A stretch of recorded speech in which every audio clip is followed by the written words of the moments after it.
Gautam neuro care brain stroke migraine fits brain and spine surgeries కి best neuro surgeon. త్వరలో జరగబోతున్న AP ఎన్నికలపై Praja Shanti party అధ్యక్షుడు కే పాల్ ఫుల్ ఫోకస్ పెట్టారట.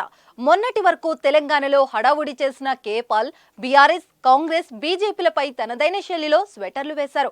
అయితే రాజకీయంగా కే పాల్ ని ఏ పార్టీ అంత సీరియస్ గా తీసుకోలేదు. తెలంగాణలో ఎన్నికల తంతు ముగియడంతో ఇప్పుడు ఆయన చూపు ఏపీపై పడింది. గత కొద్ది రోజులుగా ఏపీ రాజకీయాలపై పదే పదే పాల్ స్పందిస్తున్నారు. వచ్చే ఎన్నికలో ప్రజాశాంతి పార్టీ తరపున అభ్యర్థులను పోటీకి దింపే ఆలోచనలో ఉన్నారట. ఇందులో భాగంగా ఆయన ఏపీలో విస్తృతంగా పర్యటిస్తున్నారు. ఈ సందర్భంగా ఆయన కేంద్ర ఎన్నికల బృందాన్ని కూడా కలిశారు. ఎన్నికల సంఘానికి అనేక సూచనలు చేశారట. ఏపీలో ఎన్నికలు చివరి దశలో పెట్టాలని, అలాగే పోలింగ్ రోజే ఫలితాలు కూడా వెల్లడించాలని సిఈసిని కోరినట్లు పాల్ ప్రెస్ మీట్ పెట్టి చెప్పారు. ఇక కోవిడ్ వ్యాప్తి దృష్ట్యా జాగ్రత్తలు తీసుకోవాలని ఎన్నికల సంఘాన్ని కోరారట.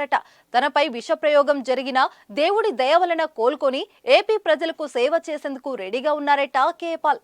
అలాగే పవన్ కళ్యాణ్ తమ ప్రజాశాంతి పార్టీలో చేరితే సీఎం పదవి కూడా ఇస్తానని బంపర్ ఆఫర్ ఇచ్చారట కే పాల్.